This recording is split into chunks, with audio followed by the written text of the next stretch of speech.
On ne pouvait pas faire du pastiche, c'est-à-dire essayer de faire du zaadid. Ça aurait été d'abord du très mauvais zaadid, parce qu'on ne peut pas imiter les autres. Donc il fallait rester soi, il fallait rester nous. Et indiquer ce que l'on ressentait pour ce quartier en étant différent. On se devait quand même d'une architecture forte également, parce que même si notre ouvrage était beaucoup plus petit que celui de Zaadid, il fallait qu'il ait une personnalité. On a travaillé sur des plans coupés et des angles. Comme ça et comme ça. Ensuite, on va travailler sur la notion de socle et de façade. Donc ce bâtiment a des façades principalement publiques sur 3 côtés. Donc on va créer une faille en rez-de-chaussée ici, qui vient se retourner derrière. Et donc sur cette faille, on va retrouver les entrées, on va retrouver des salles de réunion. Donc c'est cette face-là qu'on va ouvrir sur la place. Ce bâtiment a la vocation de répondre à un bâtiment dit à énergie positive, c'est-à-dire qu'il produirait plus ou autant d'énergie qu'il en consommerait. L'ambition du Conseil général était donc d'avoir un bâtiment exemplaire d'un point de vue énergétique, qui réponde aussi à des problématiques de confort pour les usagers, parce qu'on construit pour des usagers, c'est quand même l'objectif, et d'avoir un bâtiment à faible bilan carbone. L'idée étant aussi d'avoir un bâtiment qui soit finalement peu énergivore dans sa construction, ce qui a conduit par la suite à des choix et notamment de privilégier le bois.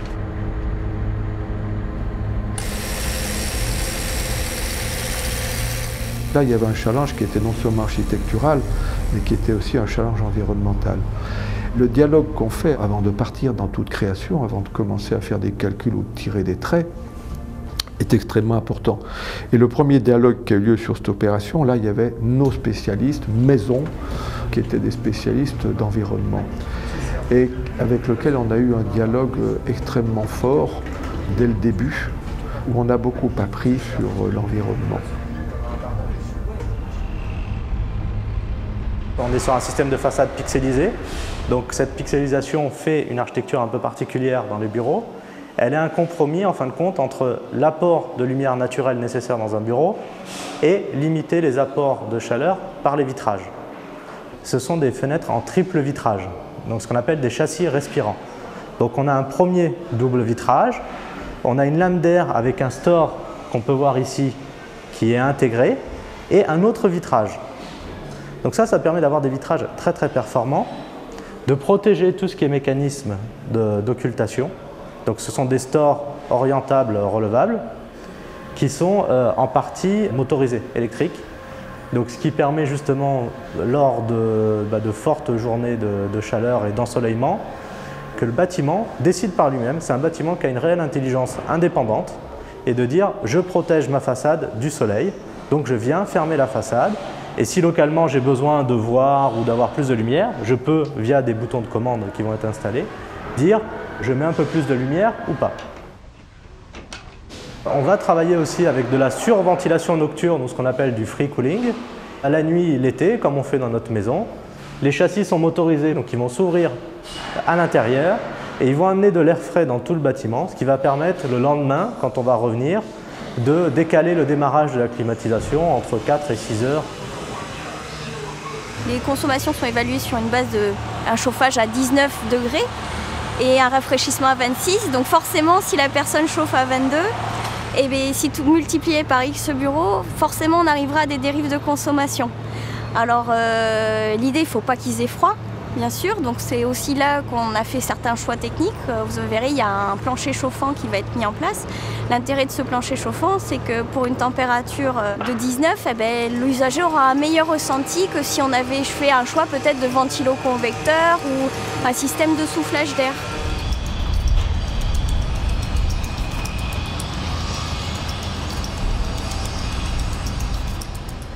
Là, nous sommes au 6e niveau, qui est un niveau technique. Cette 5e façade va servir à mettre donc une vêture zinc avec des panneaux photovoltaïques intégrés dessus. On se trouve ici sur un grand chenot qui permet d'être en sécurité par rapport aux interventions techniques, mais qui va permettre aussi de récupérer l'ensemble des eaux de pluie, puisqu'on a un bassin de récupération des eaux de pluie dans le sous-sol, et cette eau de pluie va être récupérée pour les sanitaires. donc il va permettre de baisser aussi la consommation d'eau du bâtiment. Une maison, c'est quelque chose de domestique, de chaleureux, dans lequel les gens vont se croiser, mais ils vont avoir des parties à la fois publiques et des parties intimes. Donc pour nous, ces parties intimes, c'était effectivement les bureaux qui sont orientés autour d'une cour. Et cette cour, elle est fermée, c'est une sorte de bassin d'équilibre. C'est un endroit où il va faire plus frais l'été que dehors, et va faire plus chaud l'hiver que dehors. On a à l'intérieur du bâtiment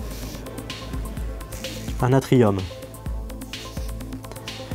Donc on a un élément qui va permettre, donc on voit représenté ici, cet élément d'atrium, si on le prend en coupe,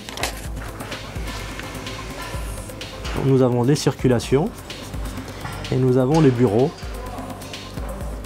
donc qui eux profitent de ce système de maîtrise de l'énergie.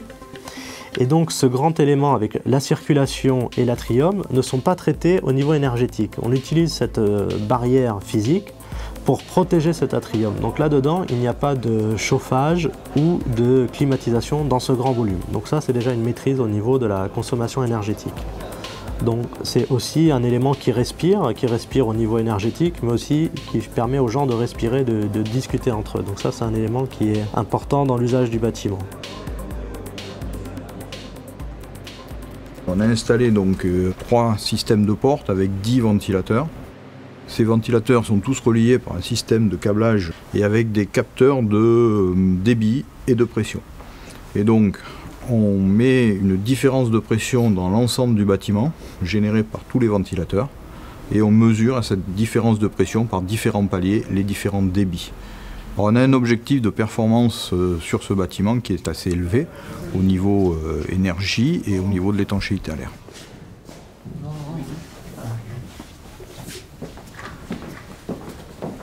On a des fuites qui sont inhérentes aux équipements qui peuvent difficilement être supprimées parce qu'il y a des contraintes réglementaires des équipementiers et après il y a des contraintes au niveau de l'enveloppe elle-même du bâtiment. On va retrouver sur cette toiture donc l'ensemble des panneaux photovoltaïques et on va retrouver aussi ce qu'on appelle des lanterneaux d'éclairage qui vont venir apporter de la lumière naturelle dans l'atrium.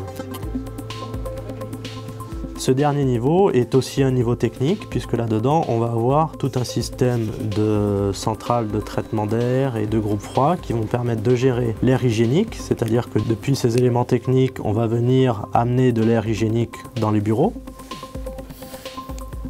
On va aussi gérer les planchers chauffants rayonnants via un élément qu'on appelle une GTC, qui est une gestion technique contrôlée du bâtiment.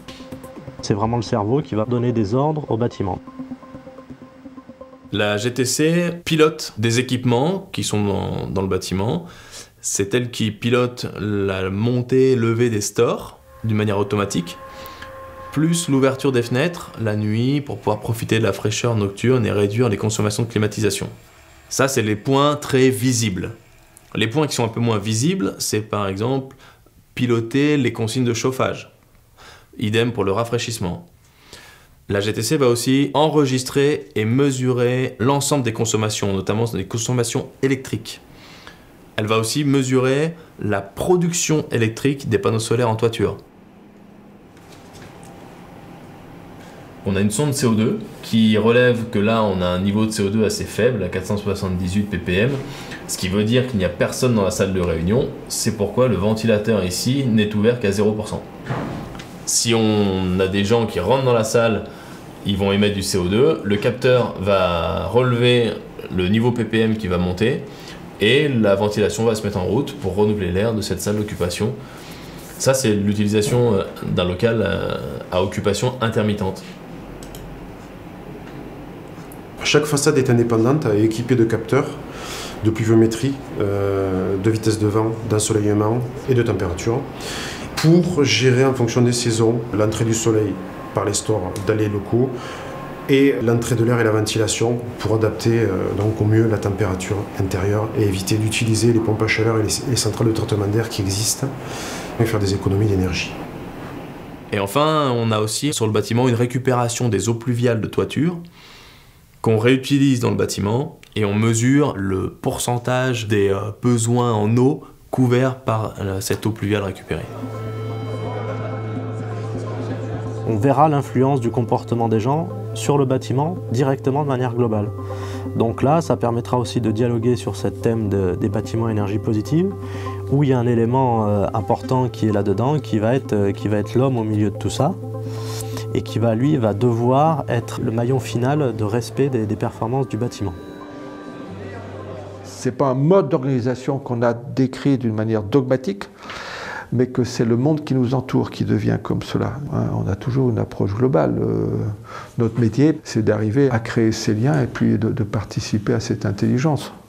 Il y a une réflexion qui n'est pas que technologique, et je crois que c'est très très important. Enfin, moi je suis attaché d'abord à faire le bon sens, à commencer à partir de ce qui ne coûte pas cher, et puis il y aura peut-être une petite exigence avec ceux qui l'utilisent, de bien l'utiliser, et on leur expliquera. Voilà. Donc c'est le bâtiment qui est intelligent, il prend le dessus à un moment donné sur l'intérêt général, et après l'intérêt particulier peut se mettre en place.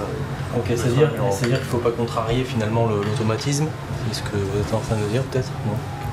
Pourquoi on a fait ça, c'est derrière. On imagine le bâtiment, il y a 2 bureaux d'occupés. C'est un après-midi où il fait chaud, et si les fenêtres, si les stores ne se baissent pas, on va augmenter les consommations de climatisation. Tout seul, tous les stores se baissent. Après, si la personne qui est dans le bureau n'a pas envie là, parce qu'elle a besoin pour une raison ou pour une autre, elle a la main, et donc elle a la priorité. Mais une fois qu'on sera lâché, il va falloir... Il faut d'abord, dans une entreprise un petit peu comme la nôtre, faire comprendre le projet, dire pourquoi il y a ce projet, ensuite mettre une organisation à la disposition des gens pour qu'ils trouvent leur place. Et qu'on fera plusieurs tests pour vérifier que les sondes soient bien réglées. C'est peut-être plus là où il faudra qu'on soit tous vigilants